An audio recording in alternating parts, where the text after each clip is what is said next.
গাইঘাটার শুটিয়া পাঁচপোতা এলাকায় ধর্মীয় পরিবেশে উদযাপিত হল অযোধ্যার রাম মন্দিরের আনুষ্ঠানিক উদ্বোধন ও প্রাণ প্রতিষ্ঠা দিবস। এই উপলক্ষে স্থানীয়ভাবে এক বিশেষ ধর্মীয় অনুষ্ঠানের আয়োজন করা হয়, যেখানে বিপুল সংখ্যক রাম ভক্ত ও সাধারণ মানুষের উপস্থিতিতে গোটা এলাকা উৎসব মুখর হয়ে ওঠে। এই কর্মসূচি অনুষ্ঠিত হয় ভারতীয় জনতা পার্টির উদ্যোগে। বিজেপি নেতা বাবলু দাসের নেতৃত্বে এলাকার সকল কর্মী ও সমর্থকদের সমন্বয়ে এই অনুষ্ঠান সফলভাবে সম্পন্ন হয়। সকাল থেকেই শুটিয়া পাঁচপোতা এলাকায় দেখা যায় উৎসবের আবহ। ভক্তদের উপস্থিতিতে মুখরিত হয়ে ওঠে চারপাশ।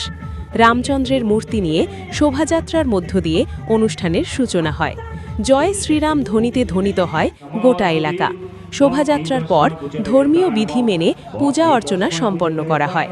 ভক্তিভরে রামচন্দ্রের আরাধনায় অংশ নেন উপস্থিত সকলেই। পূজার শেষে ভক্ত ও সাধারণ মানুষের মধ্যে খিচুড়ি প্রসাদ বিতরণ করা হয়।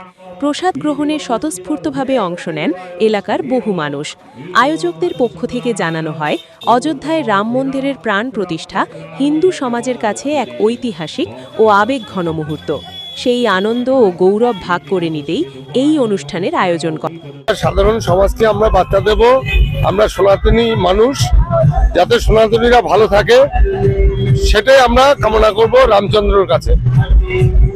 ভুল, এটা টোটালি ভুল। রাম সবার জন্য, সমস্ত হিন্দু জাতির জন্য। এটা যারা বলছে এটা ভুল বার্তা। আমরা এটাই মানি যে সনাতনীদের যে ব্যাপারটা, সেই ব্যাপারটা রামচন্দ্রের মধ্যে ছিল, আছে, থাকবে। আমরা সেটা মানি। সমস্ত সনাতনীরা একভাবে রামচন্দ্রকে পুজো অর্চনা করবে, এটি আমরা আশা করি। একটাই, সমস্ত সনাতনীরা এক হয়ে যান, সবাই রামকে শ্রদ্ধা করুন, বজরংবলীকে শ্রদ্ধা করুন, ঘরে ঘরে শান্তি আসুক। এটা কোনো পার্টির প্রোগ্রাম না, এটা আমাদের সমস্ত সনাতনীদের প্রোগ্রাম। সবাই ভালো থাকুন, সুস্থ থাকুন। আজকে যে আমাদের পাঁচপোতা রাম মন্দিরে পুজোটা হচ্ছে, এটা সনাতনীদের পুজো, এটা কোনো রাজনৈতিক অনুষ্ঠান না। আমি সনাতনীদের উদ্দেশ্যে শুধু একটা কথাই বলতে চাইবো যে বর্তমান যা পরিস্থিতি, আগামীতে সনাতনী হিসাবে বলতে এরা সাহস পাবে না। কারণ এখন একটা জিনিস আমরা লক্ষ্য করি যে কেউ যদি বলে আমি সনাতনী, জয় শ্রীরাম বা হর হর মহাদেব, তারাই যেন বিজেপির একটা সবাই বলে এরা বিজেপি করে। মানে সনাতনী ধর্মটা, আর একটা কথা মেইন যেটা 20% কট্টর হিন্দুদের জন্য আজকে 80% নপুংসক হিন্দুরা এখনো হিন্দু আছে।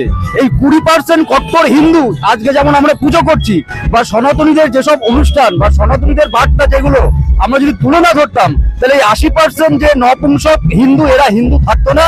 এই বাংলাদেশ থেকে যেমন পালিয়ে আসছে, সেরকম ভারতবর্ষ থেকে পালিয়ে যেতে হতো।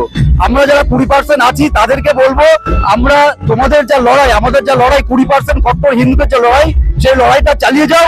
আগামীতে এই নপুংসক 80% যে হিন্দু আছে, তাদেরকে আমাদের দায়িত্ব নিয়ে সনাতনীদের এই মানে কট্টর হিন্দুত্বের মধ্যে আনতে হবে।